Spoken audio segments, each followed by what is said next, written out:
جوانو، جب انسان نزاعت کے عالم میں مبتلا ہوتا ہے، جب روح آدھی اندر ہوتی ہے آدھی باہر ہوتی ہے، تو اس وقت انسان کو 3 ہیبتیں نظر آتی ہیں۔ ایک، مرنے والے کو ملک الموت نظر آتا ہے۔ اگر وہ نیک بندہ ہوتا ہے تو ملک الموت اس کے پاس اچھی صورت لے کے آتا ہے، خوبصورت شکل لے کے آتا ہے۔ لیکن اگر وہ گنہگار بندہ ہوتا ہے، بدکار ہوتا ہے، سیاکار ہوتا ہے، تو ملک الموت اس کے پاس ڈراؤنی صورت لے کے آتا ہے۔ دوسرا، مرتے وقت انسان ان 2 فرشتوں کو بھی دیکھتا ہے جو ہمارے دائیں بائیں بیٹھے ہمارا نامہ اعمال لکھ رہے ہیں۔ مرتے وقت انسان ان دونوں فرشتوں کو بھی دیکھ لیتا ہے۔ حدیث شریف میں آتا ہے کہ مرتے وقت یہی دونوں فرشتے انسان کی آنکھوں کے سامنے آتے ہیں۔ اگر مرنے والے کا شمار نیک بندوں میں ہوتا ہے، اللہ کے محبوب بندوں میں ہوتا ہے، یہ فرشتے اس سے مخاطب ہو کر یہ مجدہ سناتے ہیں کہ جزاک اللہ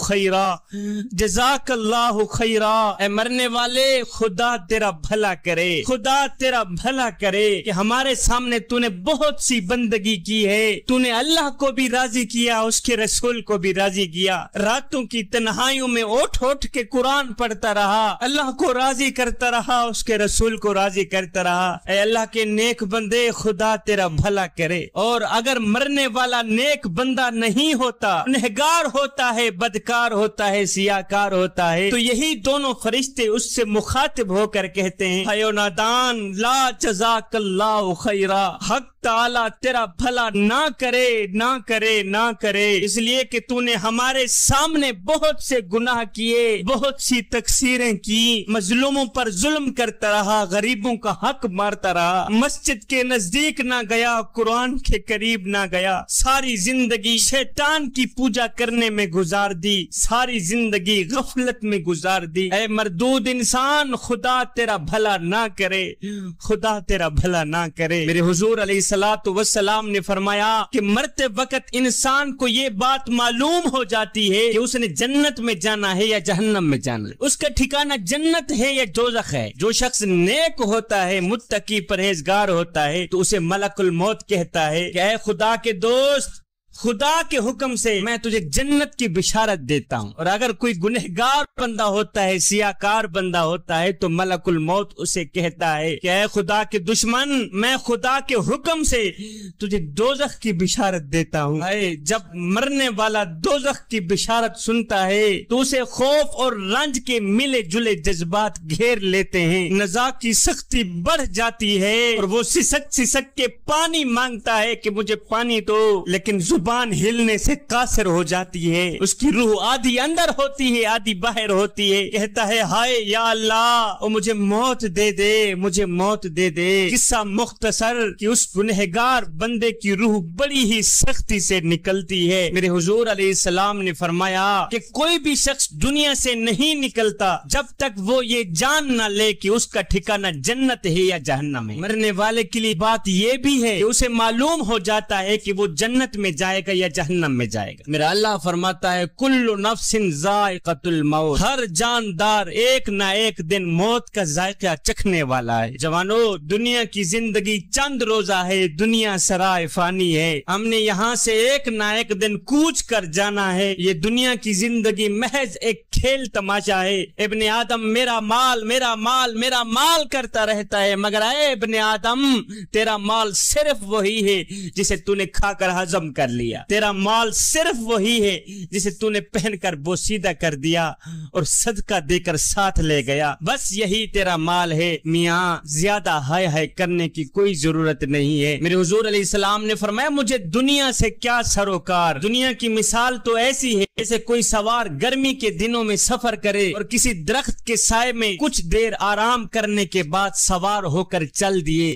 دنیا کی مثال تو یہی ہے۔ ایک دن سیدہ عائشہ صدیقہ رضی اللہ تعالی عنہا نے میرے حضور علیہ السلام سے دریافت کیا کہ حضور، کیا قیامت کے دن شہیدوں کے ساتھ کوئی اور بھی اٹھے گا؟ میرے حضور علیہ السلام نے فرمایا ہاں، وہ شخص جو رات دن میں 20 مرتبہ موت کو یاد کرتا رہتا ہے۔ انسان کا ہر اٹھنے والا قدم اسے موت کی طرف لے کے جا رہا ہے، لیکن حضرت انسان کہتا ہے میں تو بڑے نفع میں جا رہا ہوں۔ اے حضرت انسان، آج تیری زندگی کا جو دن غروب ہوا ہے یہ دوبارہ طلوع نہیں ہوگا۔ آج کا دن گزر گیا، اب اب جو دن باقی ہیں وہ گزریں گے۔ انسان ساری زندگی سوچتا رہتا ہے کہ لوگ کیا کہیں گے، میاں لوگ کیا کہیں گے، اور یار لوگ کیا کہیں گے۔ صاحب لوگ آخر میں بس یہی کہتے ہیں کہ انا للہ و انا الیہ راجعون۔ اے غفلت کی نیند سو کر 70 سال کی عمر برباد کرنے والے، 70 سال کی عمر ضائع کرنے والے، اب تو جاگ جا، اور تو دنیا میں ہمیشہ رہنے کا انتظام تو کرتا رہا، لیکن افسوس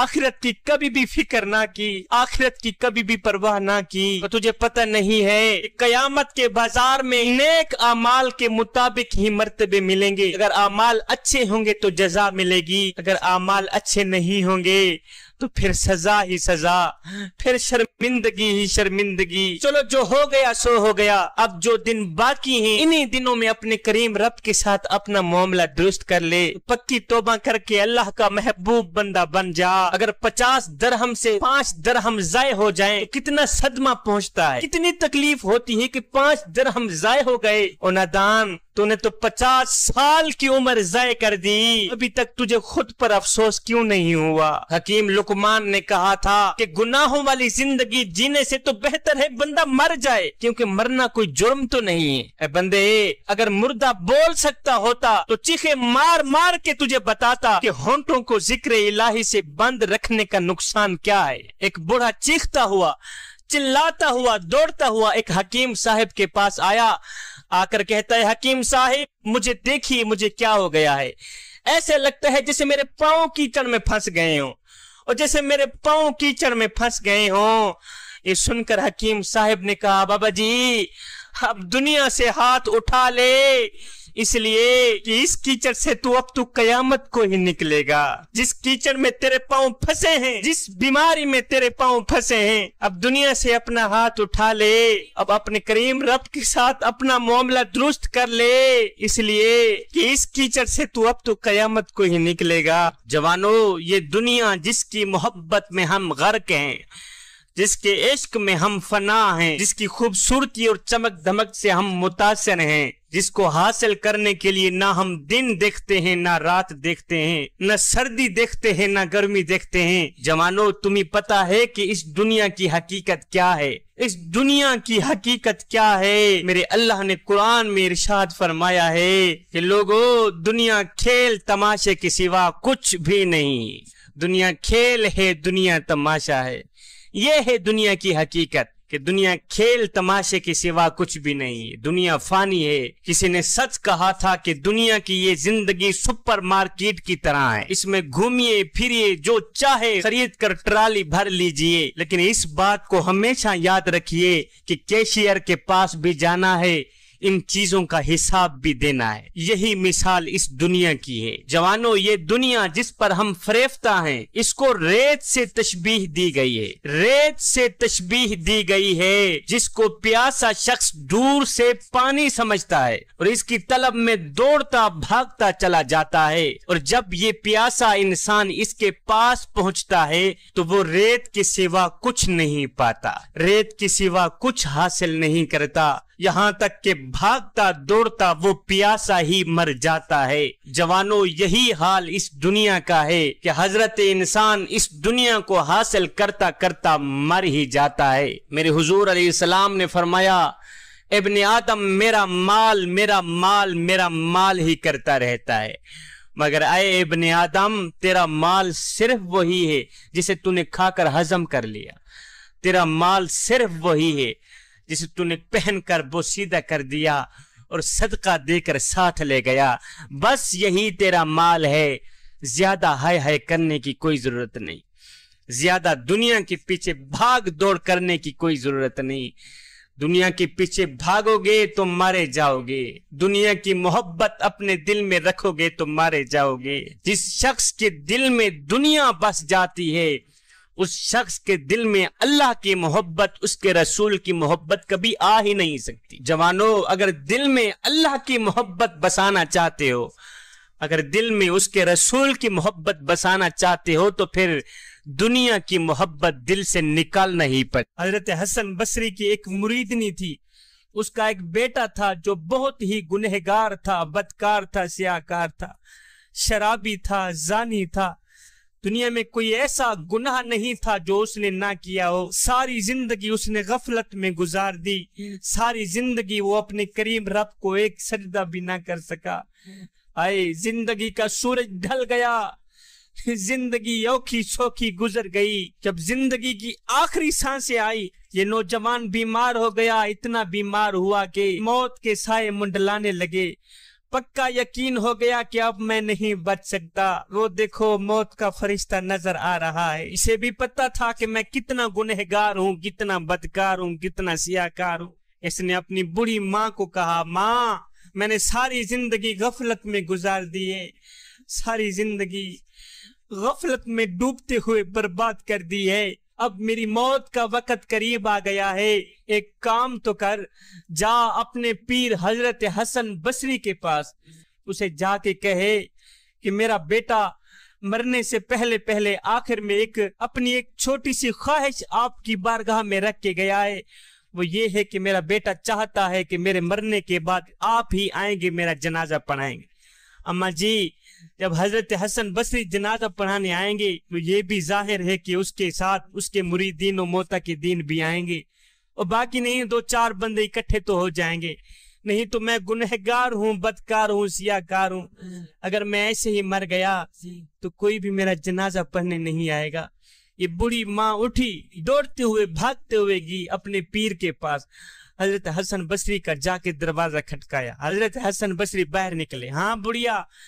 کہا حضرت آپ کی بارگاہ میں ایک چھوٹی سی عرضی لے کے آئی ہوں. میرا بیٹا زندگی اور موت کی کشمکش میں ہے, وہ ابھی مرنے والا ہے. اس کی خواہش ہے کہ میرے مرنے کے بعد میرا جنازہ آپ ہی پڑھائیں گے.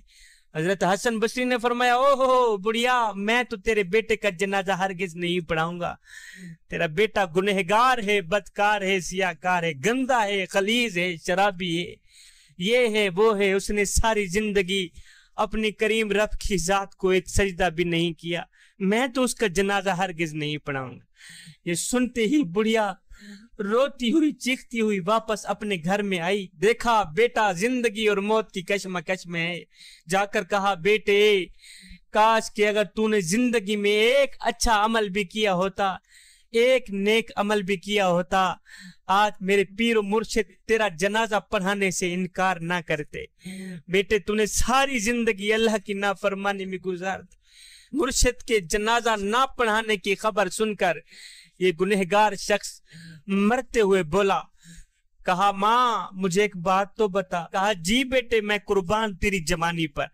کہا ماں مثال کے طور پر میرے مرنے کے بعد اگر اللہ تعالیٰ تجھے ایک پل کے لیے مہلت دے بھی دے کہ اے گنہگار کی ماں, اگر تو چاہے اپنے بیٹے کو جنت میں بھیج دے اور اگر تو چاہے اپنے بیٹے کو جہنم میں ڈال دے تو تو کیا پسند کرے گی؟ ماں رو کر کہنے لگی, بیٹے اگر اللہ مجھے ایک پل کے لیے بھی مہلت دے دے میں تو فوراً ہی جنت کے دروازے کھول کر تجھے جنت میں ڈال دوں گی, فوراً ہی تجھے جنت میں بھیج دوں گی. یہ سن کر بیٹا روتے ہوئے بولا, ماں تو ایک ماں جتنا پیار کرتی ہے, تو ایک ماں جتنی محبت کرتی ہے, مجھے جہنم میں ڈالنا گوارا نہیں کرتی. اور جو خدا جو رب مجھ سے 70 ماؤں سے بھی زیادہ محبت کرنے والا ہے وہ مجھے جہنم میں کیسے ڈال سکتا ہے؟ یہ کہتے ہی اس شخص کی روح پرواز کر گئی. ادھر سے حضرت حسن بصری سوئے ہوئے تھے.